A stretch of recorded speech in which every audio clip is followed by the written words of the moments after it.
What's up, everybody? Welcome back to HOA MMA. AJ, we've taken, 3 weeks off now due to multiple different issues. We're finally back in the booth. What's up, man? How you doing?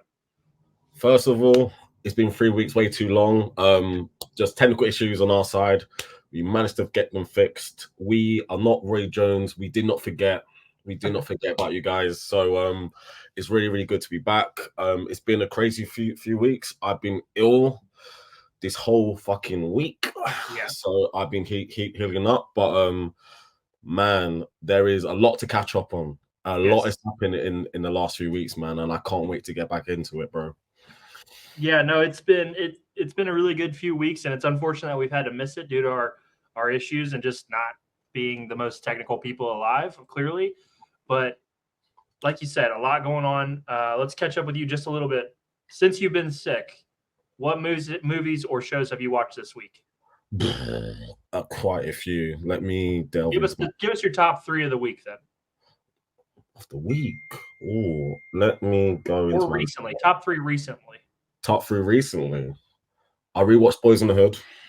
Yeah, classic. Absolute classic. 1 second. So I watched Boys in the Hood recently. I watched Dead Poets Society, which is one of my favorite films. Anyone knows me, I'm a big Robin Williams guy. I watched Ninja Scroll this week. It's this ultra uber violent 90s anime movie, like feudal in feudal Japan, samurais, ronins, ninjas, the supernatural, all of that. If you like non-stop action, that's definitely one to watch. And Robot Carnival is a really interesting one, actually. So this was in the late 80s. So it's 9 different directors and animators, and they all do very 9 small stories, and it's basically around the concept of like robots.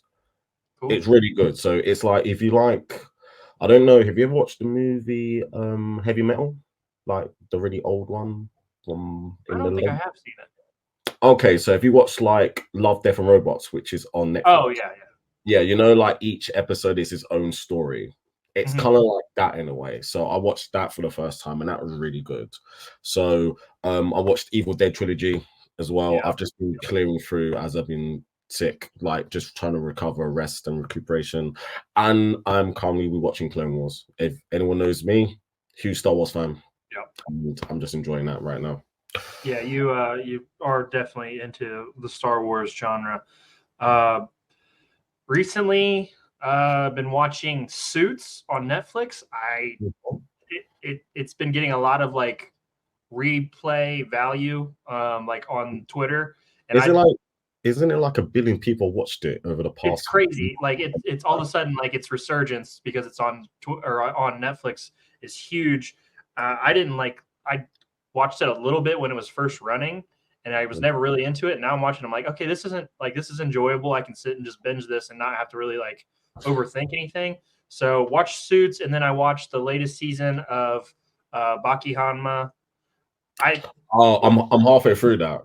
Okay, so like, I'm never gonna tell anybody Baki's like the anime's like the best thing in the world. But if you like gory, kind of brutal fighting style, like action, that shit's awesome, man. Like, and Baki is gonna end up hopefully finally fighting Yujiro, which is a massive fight in that realm. So really enjoyed that season. And then I watched the first season and a half of Spy X Family. Okay.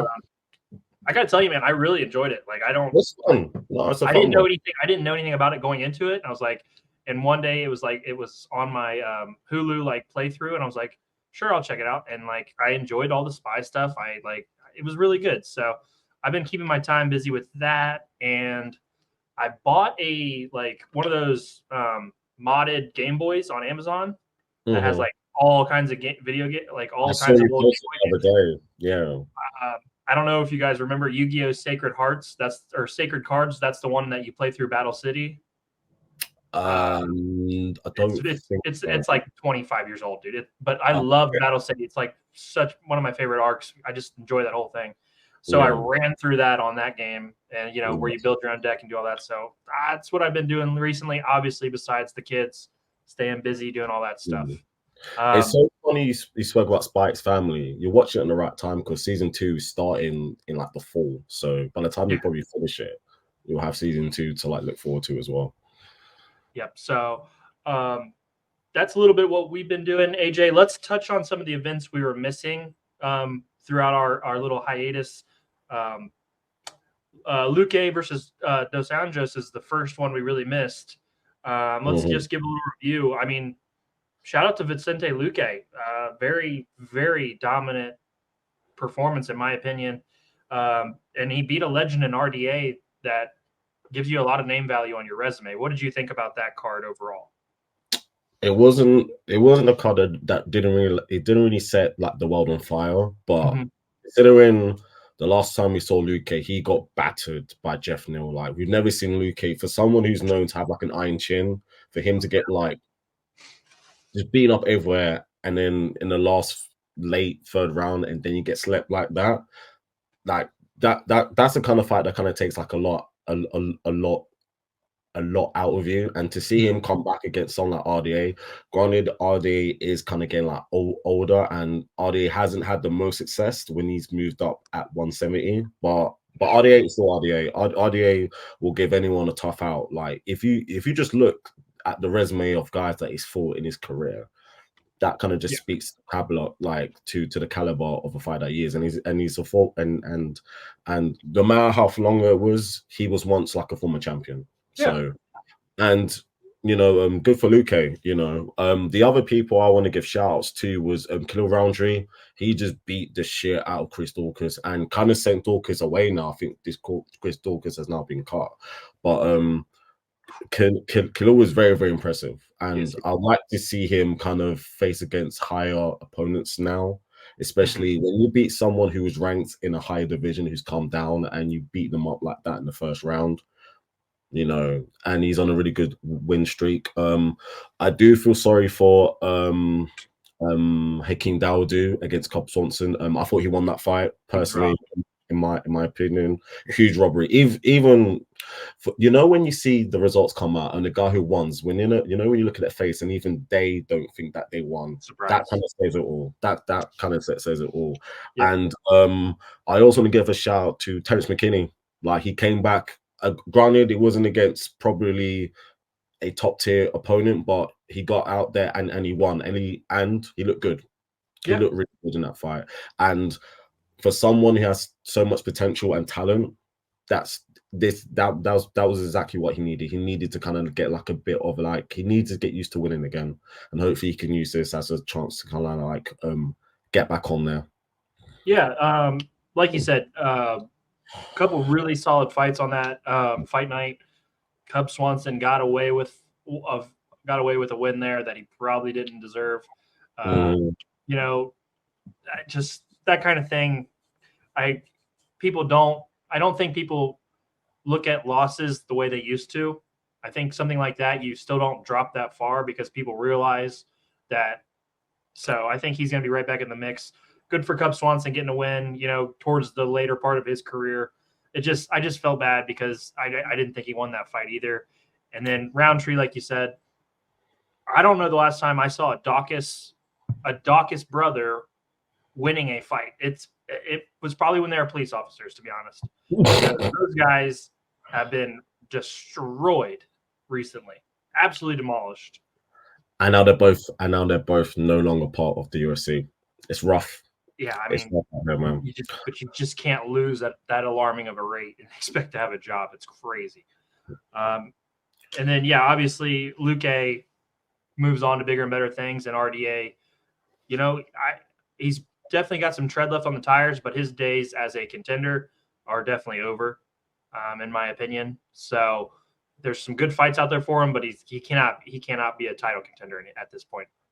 I feel like if he wants to operate at his absolute best, he's better at 155 pounds.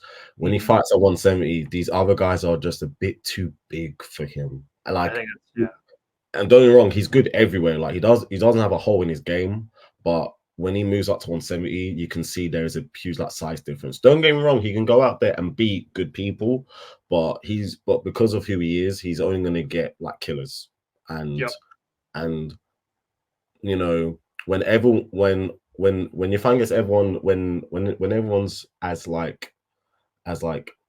technically good as you, size does matter, like eventually, you know. So I would say for him, maybe, I don't know how hard the weight cut would be for him, but I'll say if he wants to keep on giving himself the best chance to win later on in his career, maybe 155 pounds is the best option. The only problem with that is full of absolutely young bloods who are ready for him. So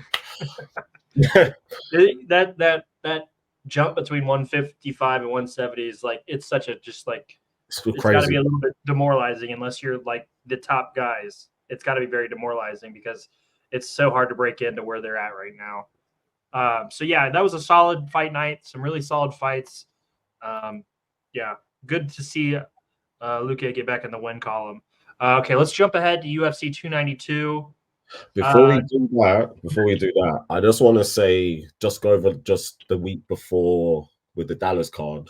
Just nothing too major, but I want to say Diego Lopez looked great.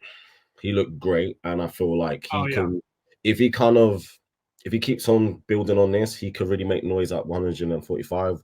The shocking night was Justin Jacoby beating up Kennedy Nzechukwu in the first round. Like he still shows that, you know, like he's still there, and you know, hey man, kickboxing, man. Like he still has that in his locker any day. Tatiana Suarez is as good as advertised. She literally mauled Andrade. She just mauled her, and you would imagine she's 1 or 2 fights away from fighting for the belt. I'm gonna go into that a little bit later on because we're gonna cover 292. And I know a lot of people are going to give Corey Sandhagen shit for it because, you know, he's known for being such a dynamic and exciting fighter. But considering that his arm was fucked in the first round, he did what he had to do to win, you know. And for he dominated him, but it wasn't close. I say to people all the time, and this is coming from someone who comes from someone who's used to watching like boxing and kickboxing, like appreciating on the feet a lot more than I would see grappling and wrestling. This is still MMA, and he saw that whenever he took him down, okay, cool, I'm very compromised on the feet. Rob Font has really, really good boxing, and he's coming off a KO win. Yeah, if I stand with him and I'm at 60%. There's a bigger chance that I'm probably might lose the fight. He's gone out there and see, I have this skill set in my arsenal which he has worked on. I'm gonna use that to my advantage, and he won and he dominated, and he's going on to bigger and better things. And considering that he was facing Rob Font came on like very like last minute, you know. And a lot of people were tailing to Sandhagen when he was originally meant to fight Umar. Like, why find someone who's basically ranked 11 when you are literally one of the top 3 or 4 best bantamweights in the world? You should be fighting, you know, Merab or for the title. If he goes out there and tries to fight reckless and not fight smart and he loses, all of that goes away. So I have to give him credit that he put on a MMA performance, and and I have to applaud that. I'm not saying it because I am a big fan of him. I just feel like that's kind of like fair to say on him because a lot of people have just been giving him shit for it. Yeah, he's still with a broken arm. He still threw 211 strikes to Rob Font's 69. He landed 132 to Rob Font's 25.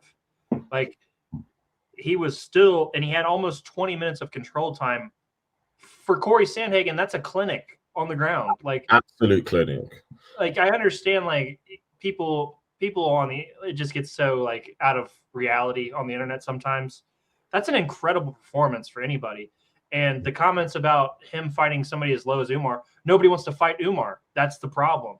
So Corey's the one who says yes, and he gets shit for it. That's insane. Like it just. And there's a reason why people do not want to fight Umar because Umar's good. Umar's that good, in my personal opinion. Like, cool. People don't want to fight Corey either. Like, that's why that made sense. And that's why Rob Font's a badass, is because he stepped in and did what Umar couldn't do. I think potentially we're going to talk about UFC 292 and get into like some aftermath stuff.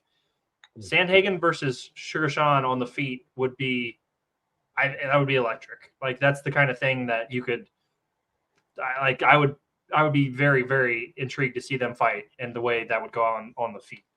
You got anything else for Sandhagen and Font that fight night? Okay, then let's go ahead and jump ahead. UFC 292. Really a strong card. I know some things changed and some things that got turned around. Where do you want to start with this card? I feel like it's only right that we have to start at the top because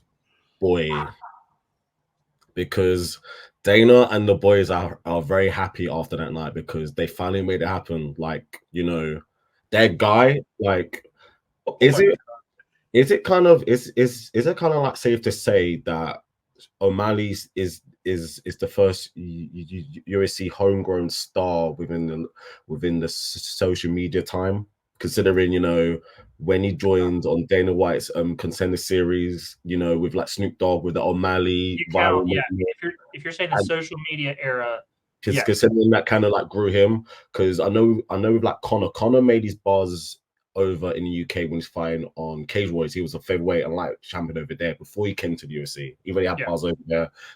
Izzy already had bars fighting Glory and kickboxing for years before he came over.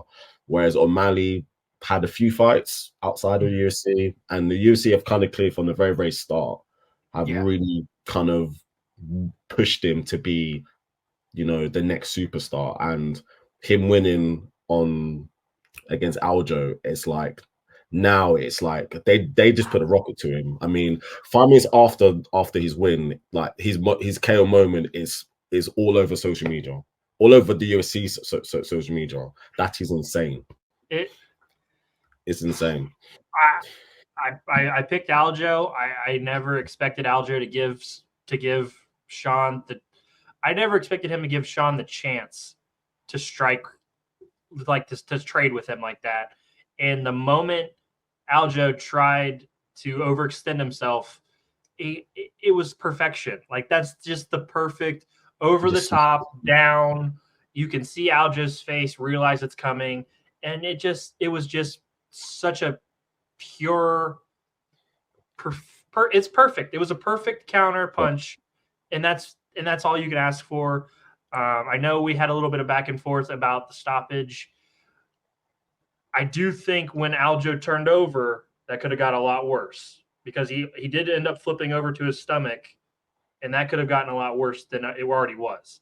So give her, you know, if you wanted him to take a couple more strikes and give him a little bit more leeway, maybe, but I think you're potentially setting him up for more damage. And Aljo never once complained about the stoppage. He never said a word about it. I know he's a really a good guy and everything, and he's not that kind of guy. But in a championship match, if you think you got screwed by a stoppage, you definitely say something. And Aljo didn't ever.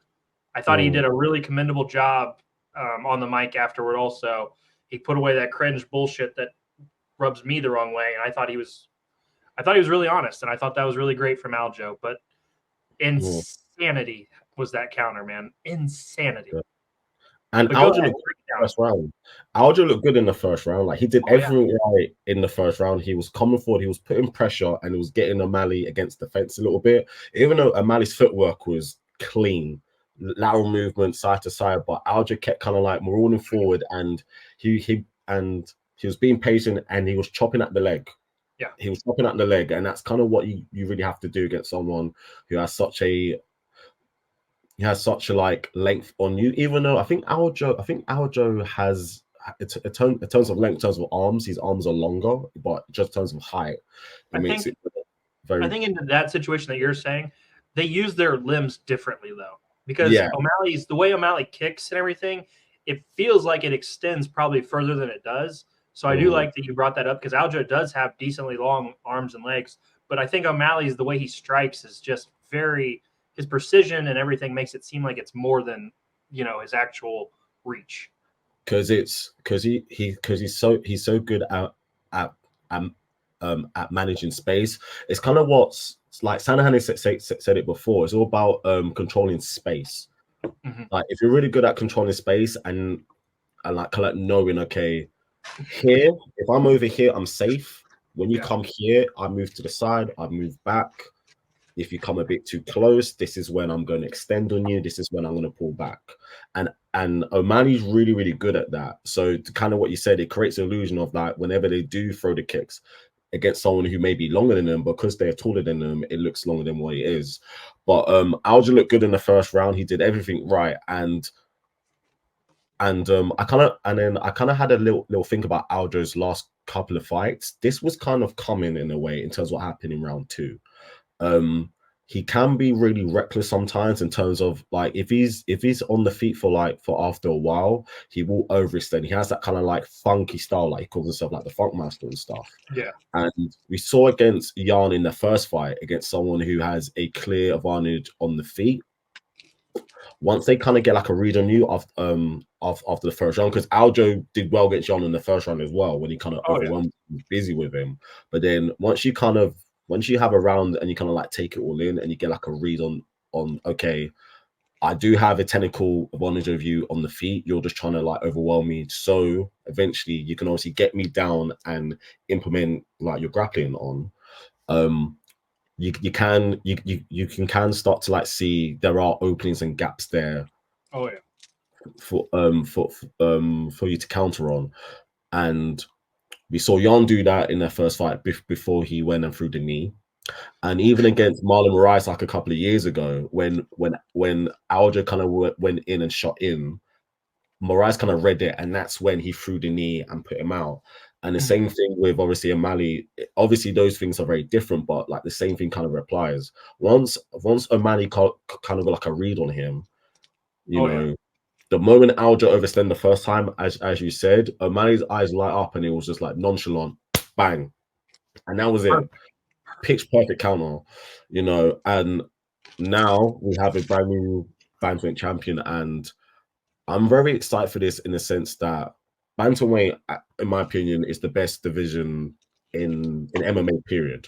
Especially within the UFC now. Like they've got killers from literally 1 to 15 and even outside of the top 15. And now you have a champion that from now on they're gonna be a lot of eyes on him. There's gonna be a lot of eyes on O'Malley for as long as he does hold the belt. There are gonna be eyes on him now. And there are a lot of interesting matchups for many reasons. You got Sandhagen, as you mentioned earlier. That fight will be as dynamic striking as you can get. You got the Cheeto with like the rematch. You got Merab, you know, just like seeing can O'Malley push him at bay. You got people coming up like Umar and Song Yudong. I wouldn't count out Eddie Yanez eventually, you know. There are so many potential matchups for O'Malley moving forward, and especially because the UFC are really going to push him. We could see this basically could be the best era of bantamweight fights ever moving forward, and it's going to be very interesting to see. Yeah, no, that's, I mean, yeah, like you said, you ran down only a couple of names, and it's just a loaded division. I'll do a quick segue because obviously, you know, Aljamain and Merab are best friends. Merab says he's not going to fight O'Malley until Aljo gets his rematch. So what's this guy doing? What's this guy doing with his career? I get he's your best friend, but at the same time, you're just the sideshow. You're not the main event. You're never going to be the main event. You're the sideshow. That's what he's doing. It's unfortunate because he's probably the best fighter in that division. He could be. He very well could be. The way he beat Jan, nobody can do that. Nobody could beat him like that. He might be the best fighter in the division, and we might never get to see him be a champion because he can't get out of Aljo's shadow. What do you think? Tell me. I hate it. I think it's terrible. I'm torn in the sense that I'm all for someone being loyal to their friend, like beyond just fighting. You know, when you've kind of been in the gym with them day in, day out and spend time with them and you form that kind of like bond, I can understand. And considering also I don't want to just assume, but from the fact that obviously Merab isn't from our part of the world, from like the west part of the world, he probably has a different viewpoint on things, and that's fine, and I commend him for that. Like he's probably thinking, I've probably got a few more years in fighting anyway, but but obviously beyond that, my friendship with Aljo is gonna last forever, and that's gonna be my boy, that's gonna be my brother, and I respect that. But I do understand as well from me as a fan and from a competitive standpoint, you know you are in there to see, are you the best? Are you the best in the world? And he won't ever find that out unless he kind of be a bit more selfish and be like, I'm ranked number 2. I should be having a title shot. I should be having a title shot. Like, okay, Aldo's my boy. He's kind of had his time. He had a reign. He's probably he's either won first or second greatest bantamweight ever. It should be my time now. I should have my chance to go and fight for the belt. And yeah, it's very annoying to see, and especially with someone who runs the UFC like Dana White. Dana White hates that shit.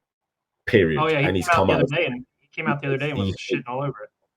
Yeah, he hates that, and I feel like at this point now, Marab needs to kind of be like a bit more selfish. But I do believe he can be selfish and say, "I want my title shot," and still keep his friendship. I don't think if you're best friends, why is Aljo not stepping up and saying, "I just had my shot. It's your time." Yeah, that's being like that's being a best. Like, you had your time. You were the champion. Rob sat back and watched it happen. I mean, here's the thing. It worked out with DC and Cain Velasquez, where they never had to do it because DC went down and dominated another division until Cain was done. Merab or Aljo can't go beat Volk. He just can't. He's not capable, and they can't go down a weight division. No, but Merab even said a while ago that he was thinking about going down to 125 pounds. I don't know if he can make the weight, but he did say, I would go down to flyweight. I know, exactly. So I feel like at this point now, them two need to really just, well, to be fair, it isn't really our place to say because their friendship is their friendship. But I feel like if you're in the interest for Merab as the fighter, he needs to really make his case and be like, it's okay. Aljo's lost. Aljo's probably gonna have to go back and get a few fights before he gets back to that title shot. Yeah. Whereas I'm coming off a good win against Peter Yan, and I'm ranked number 1 or 2, probably number 2 right now. I should be next in line. I should be going for the title shot. But to be honest, I feel like even if he did do that, I don't think he'll get the next title shot anyway. To be fair, we all know why. Isn't he? Yeah, hurt? he is. I could see him probably fighting Sandhagen next, if I'm being honest. Ooh, that's cool. That's a good fight, man. That'll be a great fight. I don't know how Corey could deal with that just relentless pressure of takedown after takedown like he did Yan, but it'll be very interesting. Let's move on with the rest of the card. Obviously, congrats to Sean. That was straight fucking incredible. Yeah. That's just what it was. It was fucking insanity. Wei Li, very dominant over Lumos. A shutout. I don't know how that one judge scored it 49-46. That was an absolute pitch shutout, man. It was a massacre, dude. That wasn't apart from a few like submission attempts in the first round. It wasn't even close. She was close on the one. The one was close, and Wei Li battled out of it. But I mean, just look at Wei Li threw 358 strikes to 68. Like, that's just an absurd number. 16 minutes of control for Wei Li, 6 takedowns. She's so damn good. She really is special, like a special talent.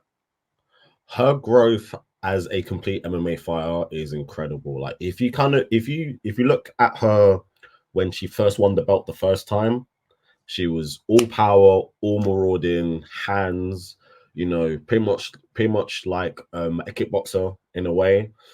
Even against Joanna, showed she just kickboxed with her back and forth.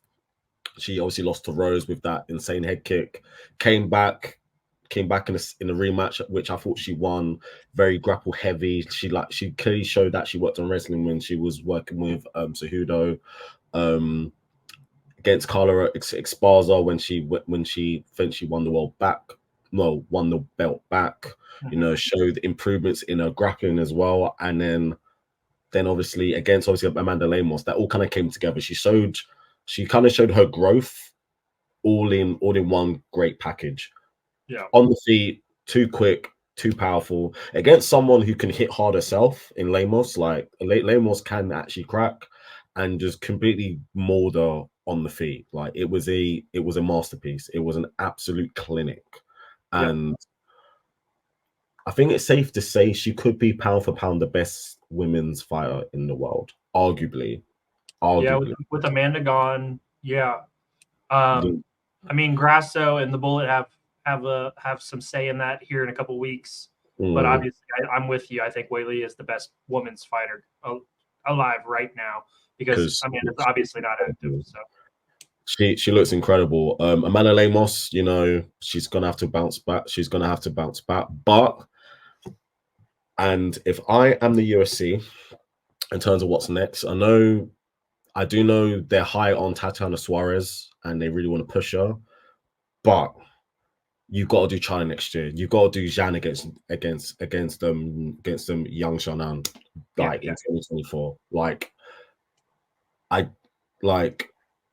The potential for that over there in that part of the world and kind of get that market in and what it means for them as well to have two female Chinese fighters over there against each other is potential for that is huge. You could get an insane amount of people because China just has so many people. You could get an insane number. Like I think you could get the live gate record for UFC in China. Easily. I'm positive of it. Easy with that, and even but even just beyond like just like beyond like the numbers, like imagine that moment of having like, you know, like whereas like Zhang is loved over here, like, you know, in Europe and in America already.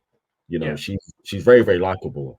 She's probably like a national hero back home in China. Imagine having her defending her belt against her fellow like countryman who's coming off a great win against Andrade as well. Like as good as Tatiana looked against Andrade, Yang Xiaonan spot her out in the first round against and Andrade is known for being powerful on the feet. You know, I know that, you know, Tatiana, they're trying to make up for like lost time for her. She was away for like a while and she's really good. She's great and she's probably going to win a belt someday. But I just think next year you kind of have to do China. You have to do Zhang again.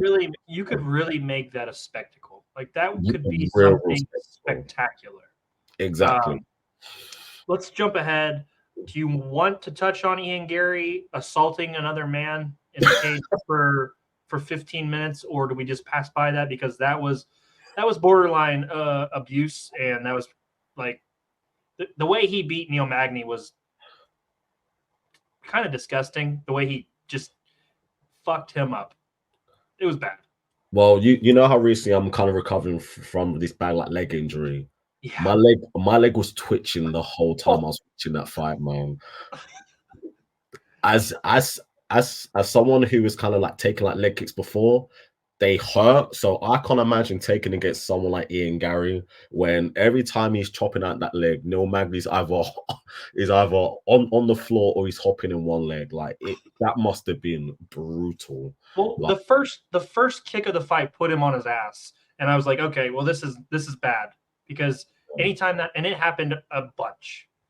I credit to Neil Magny for not quitting because he could have, and I don't think anybody would have really blamed him because it was getting really, really ugly out there. I think we need to – the fight's over. That was probably the most dominant one-sided beating I've seen in a long time. Let's talk about where Ian Gary goes next, because I guess Wonder Boy didn't accept the fight. I think so. Yeah, that's weird to me. Wonder Boy doesn't seem like the type not to do that. It's hard because a lot of the top welterweights Ian Gary trains with, which is kind of weird, which is kind of funny. You know, we're talking about Marab and Aljo, but Ian Gary seems like the type he'll fight anyone. I mean, he's still young, but he's risen so quickly, and he's obviously now within the top 10. Yeah. I wouldn't be mad if they rebooked him against Jeff Neal next. Yeah, but I think he hurts Jeff Neal too, unfortunately. Yeah. But if he really, really wants to go out and make a statement, he calls out Shavkat Rakhmonov. But that's like Godzilla versus fighting King Kong type shit. Like those two are like top of the heap talent wise. Like, yeah, I almost think. Do you think they almost try to save that as long as they can for like maybe a title? Probably, yeah. Because like you're just gonna get boom. Like it's that fight is so money that it'll be there no matter what. And I like that fight because as good as Shavkat is on the feet, he would kind of test Ian's grappling, which I'll be honest, we haven't seen him being tested yet. Yeah, and we thought Nip Magny could be the guy to kind of like ask those questions, but Ian was like, not today, and didn't even give him a chance. Just didn't give him a chance. Or maybe even someone like, I know this fight probably wouldn't happen because this guy's probably looking up higher up, but even someone like Bilal, maybe someone like Bilal who can kind of really question Ian's wrestling and grappling. You know what? I don't know why, but I just have a feeling that Bilal would somehow pull out like the most amazing performance ever, and just like I remember when he did that to us last time he fought. He was just incredible. Like it was just like it upset you how good he was. Like it really did. Like, it upset you that he was that good. Like for some reason, I just have a feeling about Bilal now that he's just gonna be incredible all the time. I don't know why. It's just how I feel. I give him props. He's just okay. On this podcast, I've always made a promise. As much as guys annoy me just in terms of how they act, I'll never take away from their performance. Yeah. I know. And he looked really good against Gilbert Burns. Gilbert Burns is another one, but then Gilbert Burns is Ian Gary's teammate. Oh yeah, so they can't. Yeah. But yeah, Ian Gary's definitely going places. He's definitely going places at this point. You know, him, Shavkat, Michael Morales, like those, and like Renat. Those guys are kind of like the new wave of like welterweights coming through, and it's gonna be very interesting to see. Or maybe an Ian Gary fights the winner of Kevin Holland against Jack Della Maddalena as well. Kevin Holland was talking shit. They said they didn't. He said the UFC didn't want to give him Gary because they knew he could take him. I don't know. Kevin Holland's our guy. It's what. Do you know what? It's one way to find out. There is literally only one way to find out. I don't think Jack wants any part of Ian Gary after the way he fought against what's the guy's name? I don't know if he wants any part of Ian Gary. Size will be an issue. Yeah, we've gave Ian Gary and his assault on Neil Magny plenty of time. I do want to give a big shout out to Damon Blackshear showing up a week later and putting on a really solid. He got robbed in that fight. He should have won that. He should have won that. I felt so bad for him. I felt really bad for him. They didn't even give him a split decision, and I thought he was great. I thought he won the fight clearly. He did way more than enough to win. I thought so too. So massive shout out to him. I cannot wait. He's got a fan in me, and clearly you too. So next time he fights, we'll obviously be in his corner, rooting for him. But just massive props to him. Good for Batista, but I don't think he won that fight. I still don't to this day. No. Let's touch on Cheeto versus Pedro. It wasn't the most impressive I've ever seen Cheeto, and I thought Munoz had some good moments, but I don't think that was his best fight either. He did enough. He did enough to get by to win. in my opinion. You know, you would have thought between them two, considering how violent Chio is and how Munoz comes forward and he's never been stopped. You would have thought it would have been a bit more action packed. Yeah. But I'll be real. Cheeto needs to get over him being so slow, like coming out the gates, because when you fight against when you fight against the top level, you saw it in his last fight against obviously Corey. If you come off that slow against someone that good, unless you're able to knock him out, like if you're gonna go out relying on, okay, eventually I'm gonna put them away. When you fight against people who are able to navigate that and can outclass you, you're gonna find yourself in trouble. Yeah. But I did feel like he did do enough to win. Like he had really good moments. He came on strong later on, as he always does. But in most cases, that performance wouldn't guarantee you like a title shot in any way whatsoever. But considering Sean O'Malley's the champion, there's obviously history there. The UFC are gonna want to push that narrative, and they want to make Sean to be the biggest star possible. Do not be shocked by December or early 2024 if Cheeto rematches O'Malley for the belt. I think they're talking about December. It being that December card with Yuri and Alex. Yeah, I think it's the co-main for that. Yeah, I wouldn't be shocked if that happens at all. Cheeto got lucky with this one because he has history with Sean. That performance would have got him another beatdown by Corey Sandhagen if it was anywhere else. Yeah. Let's talk about the undercard a little bit. Go ahead. It's funny you say that. Speaking of leg kicks, did you wince every time Tavares battered Wyman's leg? Oh my god, dude! I like. It was really hard to watch, and I know what we signed up for when we're fans of this sport. We're signing up for guys and gals to go out and really hurt each other. But when you know that somebody had an injury coming into the fight and this is their return fight and it was that brutal, and they just blast your leg from. He broke his other leg. Brad broke Chris Weidman's other leg. He fractured the top of the connecting part of the lower leg. Yeah, where the knee connects to the bottom. I can't remember the exact term for it, but that's very painful. That's a very painful area as well. And here's what I'll say about Chris Weidman. What a tough son of a bitch, because he kept standing and he had a probably, I would say, a minute and a half burst in the second round, I believe it was, where he caught Brad a couple times and he really made it interesting.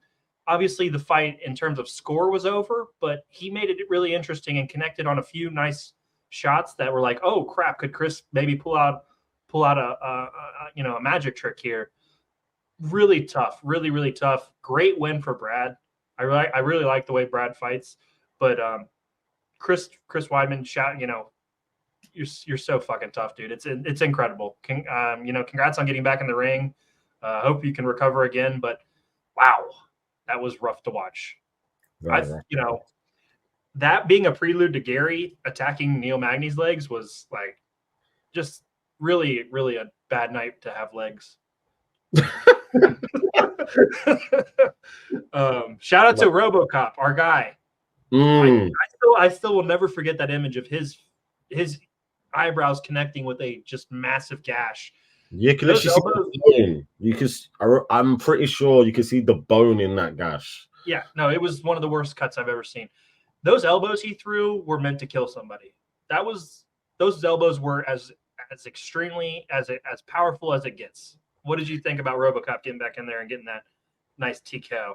It was really good for him to see, considering his last fight in Brazil, he literally got slept. Like he got put away badly. He got put away badly.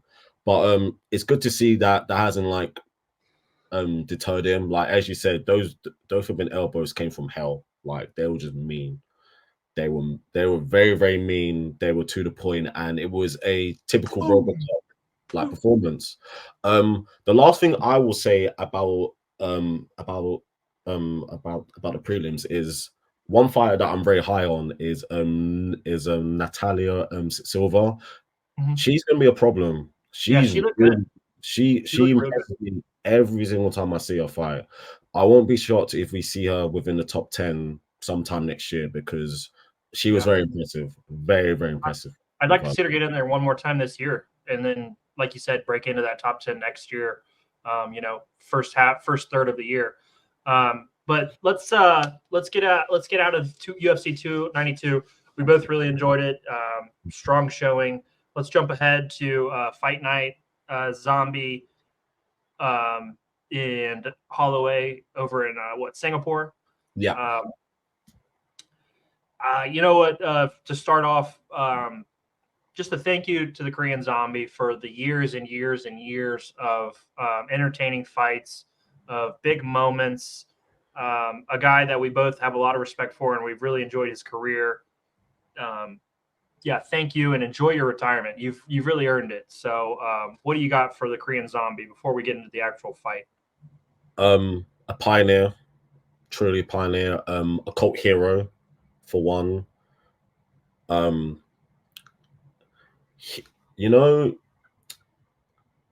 some kind of like when you see some fights come out and they get like a nickname, then it comes out, you're thinking, really, does that make sense?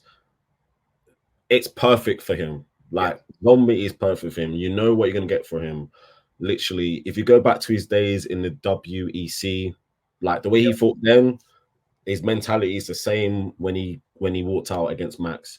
Is either kill or be killed, and he will walk through hell to go out there. And he's, you know, he's literally all action, amazing fighter, you know, and very technically underrated as well. You know, he's the first guy to get the twister submission as well. Yeah. So he has nuances towards his game.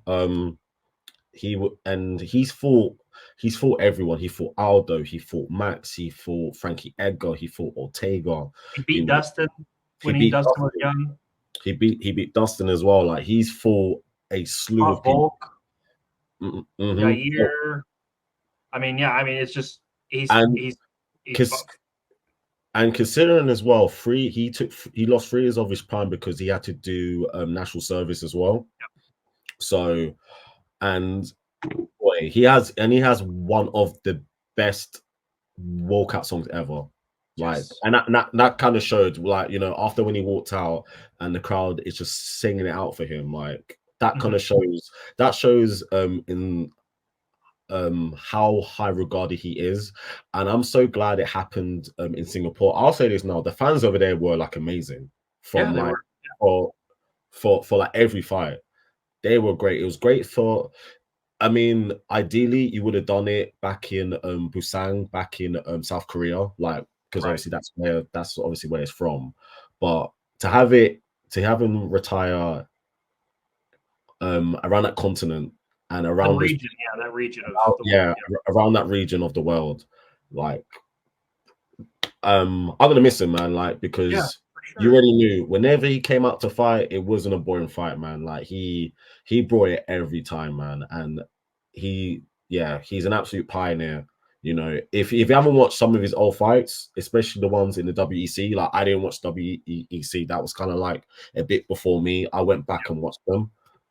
Defo go back and watch his fights, because he is called the Zombie for a reason. If there's anyone who should be called the Zombie, it's literally him. And but boy, it was rough to see him get put out that way, man. Because Max Holloway, boy, the best is blessed, man. Because boy, Max is that guy, man. Max is that guy for a reason. I'm gonna, two things. Max is just so incredible. And then I want to say Max did a good job in that fight, because he could have really hurt the Zombie when he knocked him down the first time, and he didn't. I understand it prolonged the fight and maybe potentially did more damage, but to me, he didn't stand over him and just rain down on him. He got the Zombie back up and gave him another chance. And there was a moment there where Zombie, he touched Max, and Max acknowledged that he got touched, And I think that was a better way for the Zombie to go out than get pummeled on the ground by Max, in my opinion. Yeah, I 100% agree, because Max even said, like, the reason why this fight happened, because for one, Max basically pushed for it. And the reason he pushed for it, because Max said, I don't want to retire without fighting the Zombie. I thought everyone back then when I was coming up, I didn't fight the Zombie. And I really want to fight him. It wasn't as if, like, you know, he's ranked #1. He just wants to have like an easy like layup, because in most eyes, people thinking on paper, this fight is gonna be like a mismatch. It's gonna be massacre. Yeah. We knew how it turned out it was, but Max's reasoning was he knows that he isn't going to get title shot anytime soon, and he's beaten most of the up and coming guys anyway. So he said, give me this chance to kind of fight someone that I really want to fight, like I want to fight for like a long time. And there was an idea that the Zombie was going to retire anyway, so it kind of made sense, and the UFC had a chance to kind of fill out a card over in Singapore, and it all kind of worked out. No, it was all well done.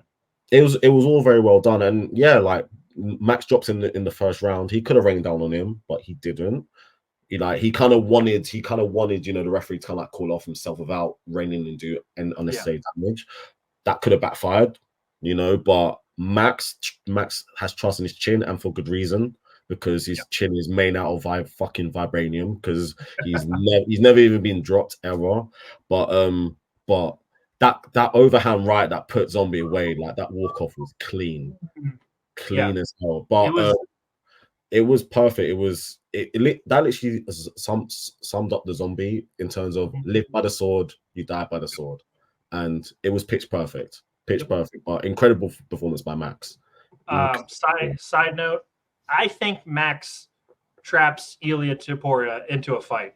I think he gets a fight against him, and I think he beats Ilia, and I don't want to hear from that guy anymore. He's rubbed me the wrong way so badly recently. What is he doing? As Volkanov said to Ilia personally, do not fight Max. There's a reason why the champion is telling you. I think he's gonna get him. Be careful what you wish for, man. Be careful what you wish for, man. Be careful what you wish for. Just some of the shit he's been saying. Don't get me wrong. Ilia is good, and I feel Ilia is championship. He's championship potential. He's that good, and he's that young. But Max is Max, man. Like, but again, who knows? You know, people thought obviously Rob was gonna beat everyone else apart from Izzy for a long time. Dricus came along. Like, we can obviously just. I guess it's possible. We can never know, but if I'm Ilia, I would angle more towards Volt, because there is a path there. There is a way to navigate. Whereas if you fight Max, that is the highest of risk. That's the highest of risk. I want him to fight Max so he loses the opportunity, because the way he's been talking about Volk is just so stupid. And now he's talking about fighting. Now he's talking about fighting Sean. Dude, you had a title. You have a title shot. You were fighting the best at your weight class. Like, I hope he gets ran into Max, and I hope Max puts him out. I really do. Let's move on. Anthony Smith dominates Ryan Spann in a.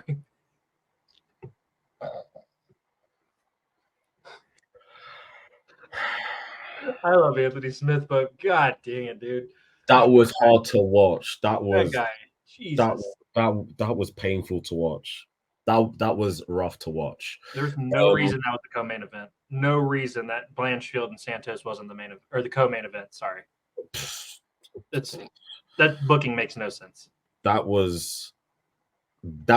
considering that I do like Smith, that was a rough fight to watch.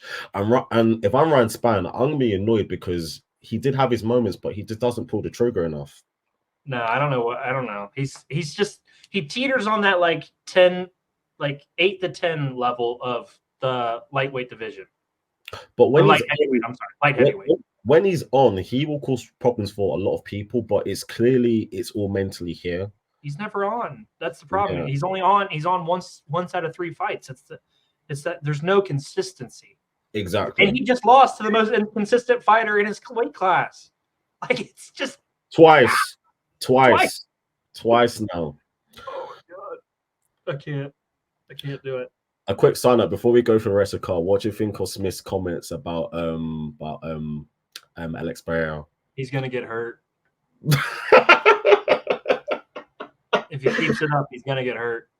Yeah. Look, I think the problem with Anthony Smith is he knows so much about all these different parts that go into MMA. Like, and then when it comes out, like, he has all the knowledge, but he can't do it all. So, like, he's more of a knowledgeable guy than like a guy who can go out and do all these things. So when you say it, but you can't back it up, that's when it pisses people off, because I don't think I just don't think he would get hurt by Alex. I think Alex would hurt him. Do you think it's a case of right message but wrong messenger? When it kind of if John Jones said it about Alex, then sure. But Anthony Smith, who can't do it himself, is the wrong person to do it. That's what I mean. Is like he's got more IQ than he does fight ability. Like, and I just like, you're setting yourself up to get hurt, man. Like that guy's so dangerous. I wouldn't say anything about him unless I'm Israel Adesanya. Like and even him, you're walking a tightrope because you know how dangerous he is. Like, I don't know. I didn't love it. Like, dude. And then he said something about making another title run. I'm like, you're done. Like, if you wanted to go to Bellator and make a title run, sure, I would support the fuck out of that. But you're not title material in UFC. You had your chance, and you should have taken the DQ against John Jones, and you fucked yourself over. He looks very old and like slowly, like, for someone who's only 35, he's had a lot of miles. Like his first fight was in 2008, and he's had a ton of fights. Like he's fought 55 times. That's crazy. Yeah. He's an old man. He's an old man at this point. That's crazy. Side note, because they obviously have a podcast together, Bisping posted a clip of him in the Warrior TV show on Netflix fighting some guy. It looked fantastic. Like the fight scene, he's like fighting some bigger dude. He threw this nasty back elbow. Oh my God, it was so smooth.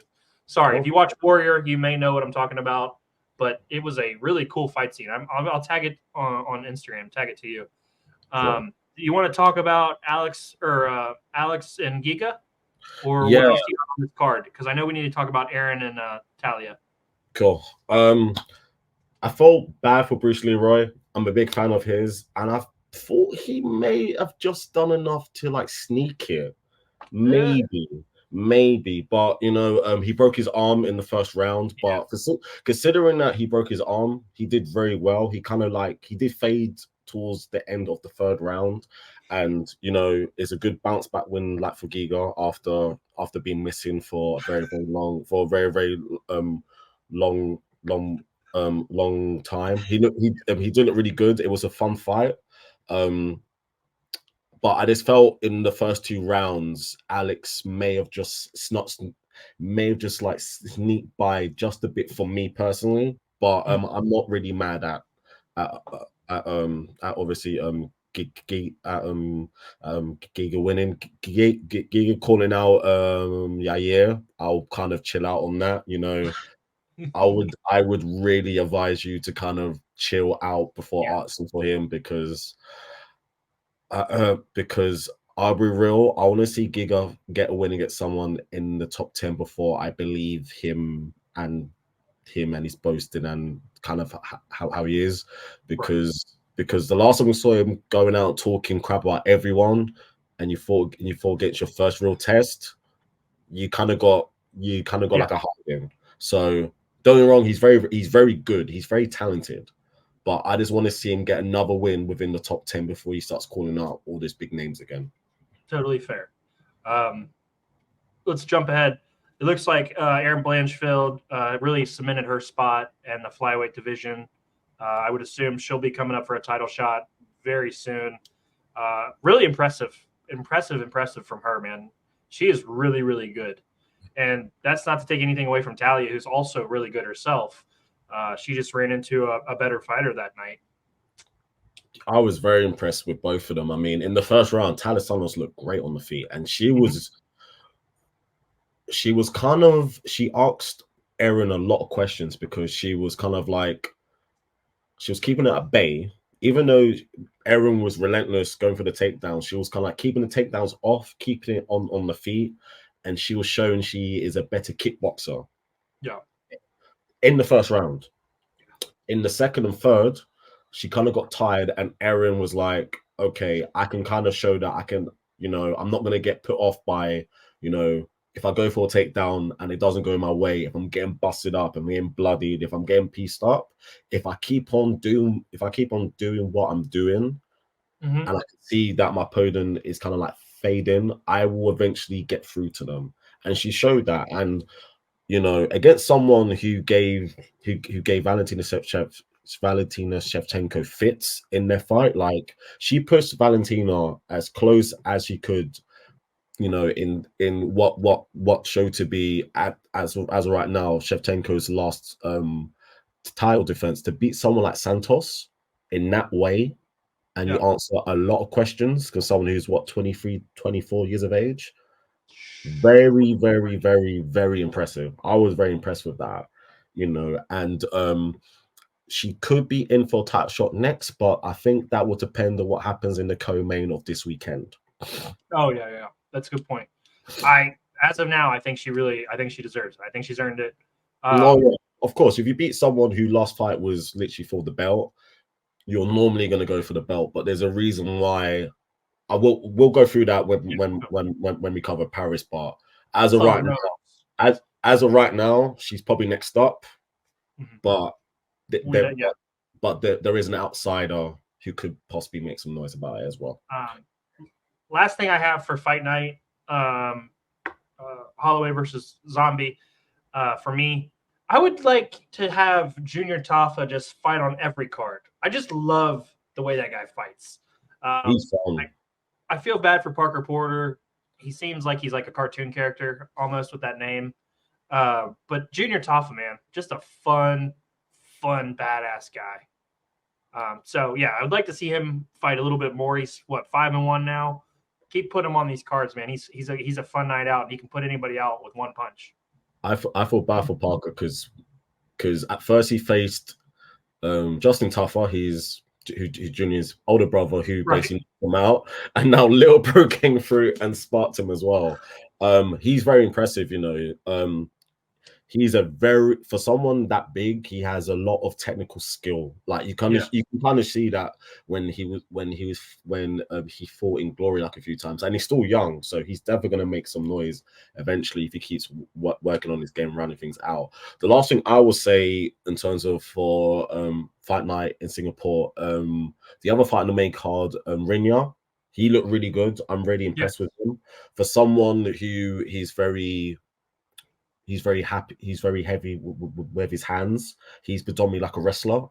Like if you look at his background, he kind of showed that. And I'm very impressed with him. Like moving forward, like he's seen someone who can maybe make some noise as obviously time goes on.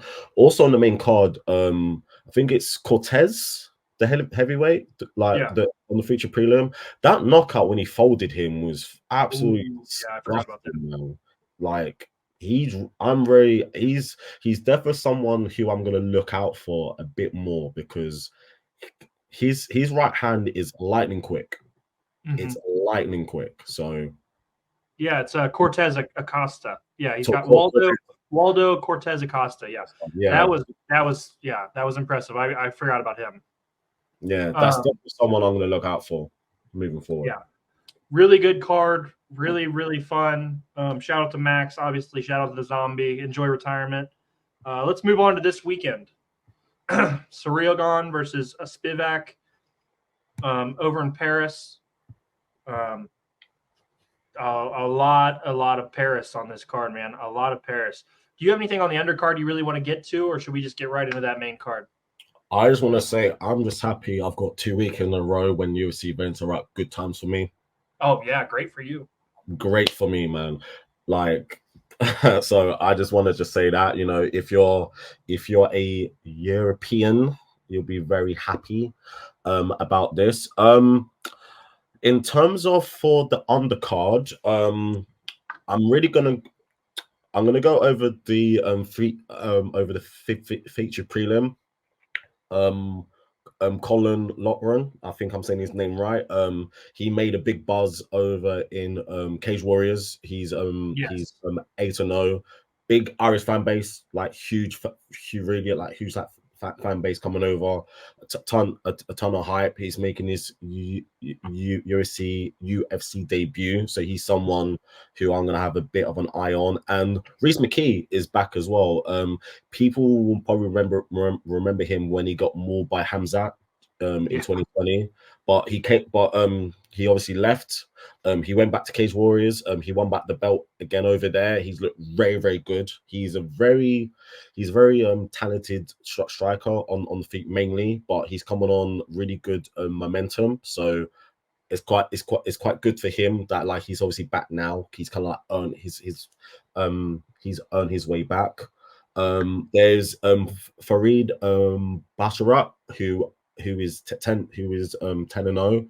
He's very good. I always liked him when I saw him on the contender series.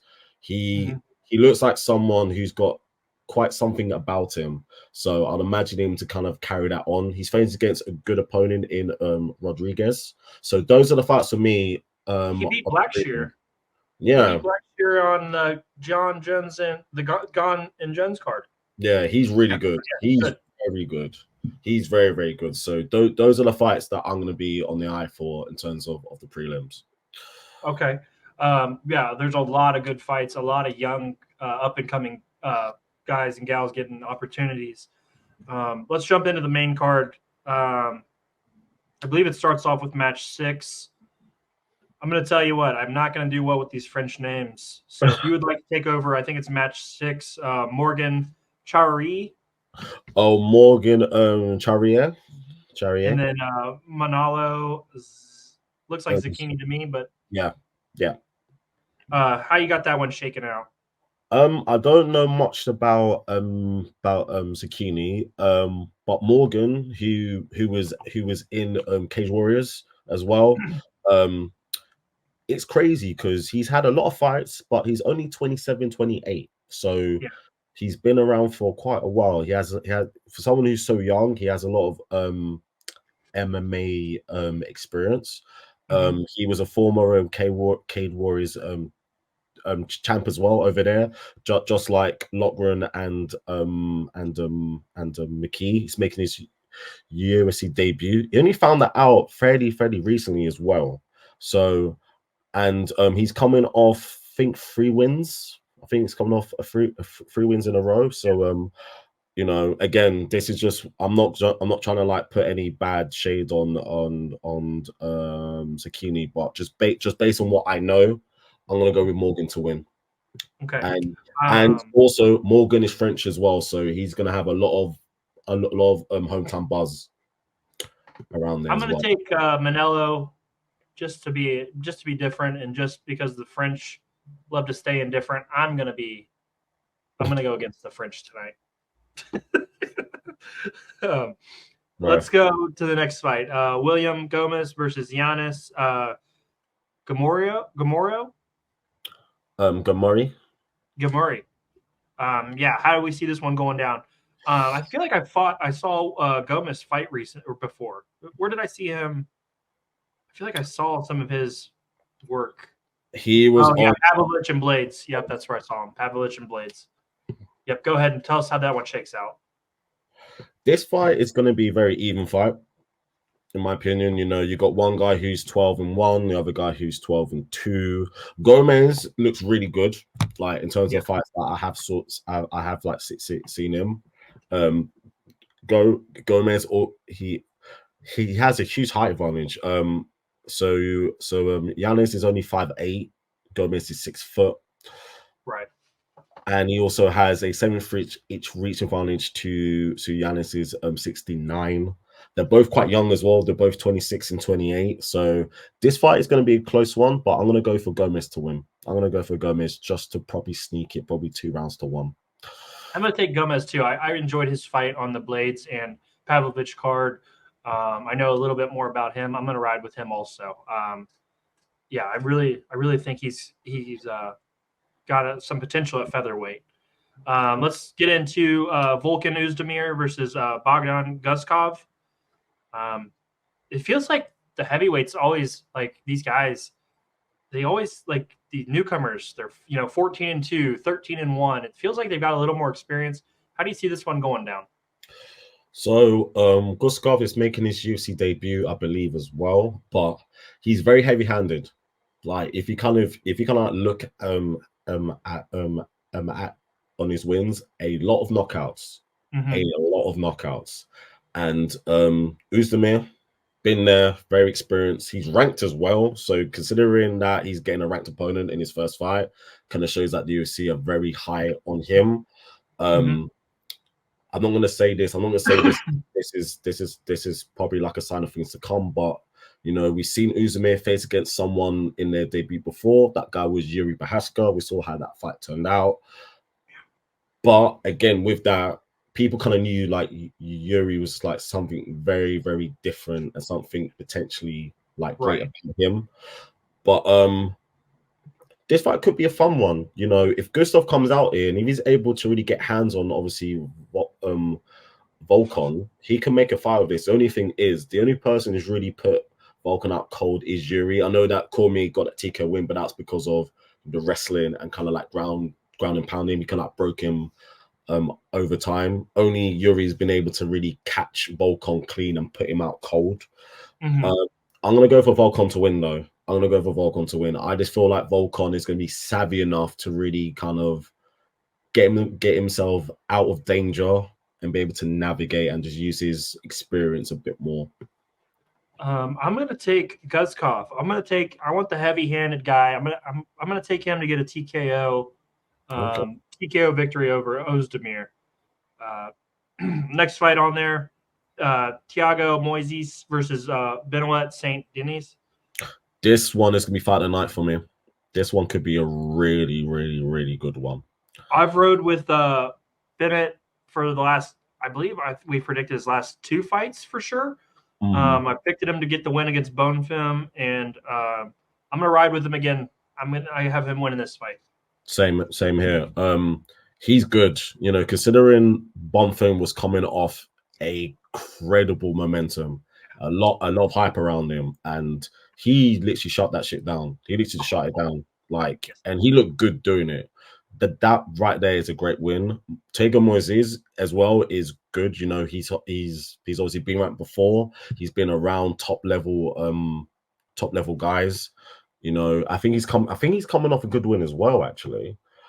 I believe he is. Let me double check. I can't remember who his last.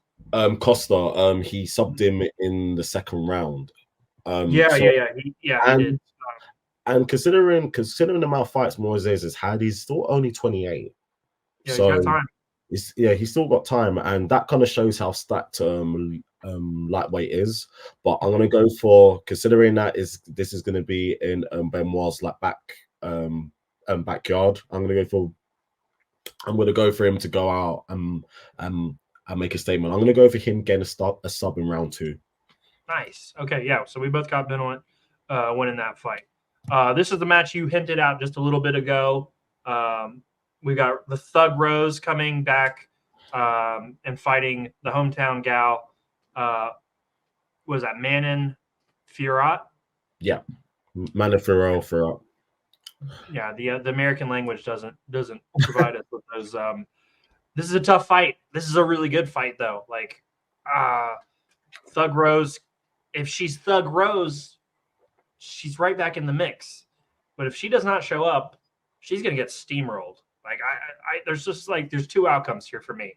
She either gets steamrolled or she's Thug Rose and puts her down. What are your thoughts on this one? Because she has to be Thug Rose or else this gets ugly, in my opinion. So tell me what you think. I'm going to speak on Thug Rose first. She has a lot to prove after what happened in her last fight. She has a lot to prove because her last fight was probably the worst title fight ever and one of the worst championship performances that people have like ever seen. And when that kind of like happens, and you kind of like move and you kind of like change like weight classes. That kind of shows that you just want to have just like, you know, a fresh start. You want to just get away from all of that, you know, because if, you know, if the next fight was against, let's say, like Mackenzie Dern or like Tatan like Suarez, people are going to talk about, you know, are you going to go back for the belt after having that awful performance? Where whereas now is a chance of, okay, you're moving up in weight now. You're facing against probably what the number. I think Farouk's ranked number one or number two. Yeah, I think she's one. No, Well, no, the title contender gets the first seed, so she's second. I believe yeah, she's two. yeah. So she's two. You face against the against a number two ranked person now in a brand new weight class. You are a former champion. If you go out there and win, you are most likely going to get the next title shot, and you have a chance to become a two-weight champion. You know, and if you kind of look at Frog Rose's skill set and what she's done so far in her career, you have a case to say she's probably the third best female fighter that we've seen in terms of skill. If you look at in terms of all-round skill and what she's done, because in my opinion, she is the greatest strawweight ever. She's only two-time. She's beat Wei Lee. She's beat Andrade. She's beat Joanna. She's beaten three former champions. There, the only champion she hasn't beat is Carla. So I can't believe Carla, of all those people, is the one she didn't. And she lost twice against, which is actually crazy. But if you look at in terms of like skill for skill, I have her in my top three in terms of female fighters ever. I know that people have more accomplishments. People will look towards Ronda and stuff like that. But in terms of an overall package, Rose is one of the best female fighters to like ever do it. And she's great. When she's on, she's amazing. Like her footwork is slick. Her striking is good. She has really good grappling. You know, she has everything in her locker. She's faced against someone who just her last fight was last year against Chukukin, who was for a long time was just beating up every up and comer contender, and she kind of just like taught her a lesson and kind of showed how old she is. If Rose is on, Rose can make this look easy in my personal opinion. I personally think Rose is that good. Don't get me wrong, Manon is good as well. Manon is good everywhere, and she can if she goes out there and literally just like if Rose is off, like you said, Manon can go out there and literally just impose herself on her and be like, I've beaten a former champion now. Get me in next for the belt. For sure.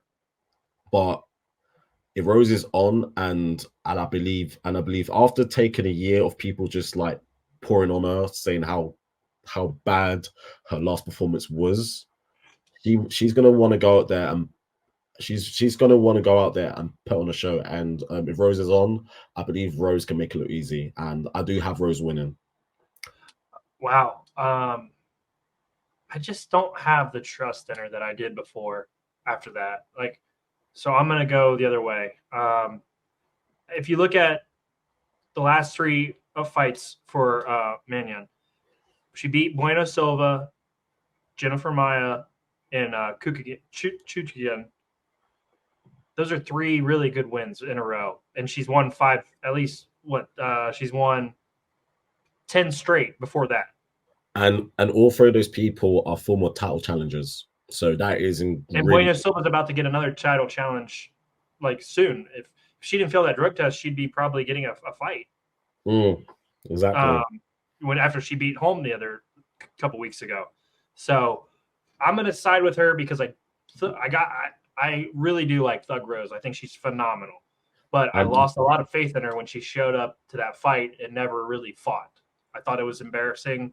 Oh, if she can right that wrong, I'm right back on the bandwagon. But it was awful. And she's got to show us something.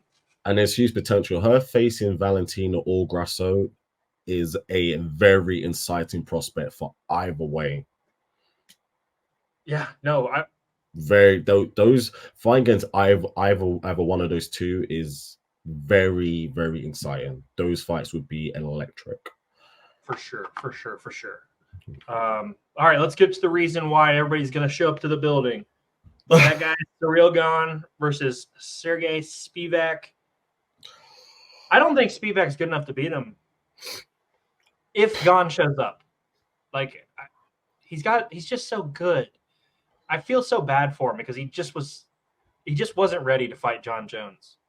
But who is though? Who's like Chael Sonnen was ready. Sorry, we're at the end of our time here today. It's been very. It's been. Go ahead. The 3-week break has really, really affected you, bro. I can definitely see that. Oh shit! If I'm going on recent performances for Gone, if Spivak is able to get a hold of him, Gone's in trouble because Spivak is huge and he really is. he's shown if he's able to like to go and grab like a hold of you and take you down, he will keep you there. And even if you are able to get up, he will trip you on the way back down. Like, he doesn't mind you getting back up because he knows he can get back down again, and he can demoralize like his opponents. He did against Ty when he kept taking him down, and eventually he literally choked him to sleep. He choked him unconscious. Did against Deleuze in his last fight as well. And I think he's on a free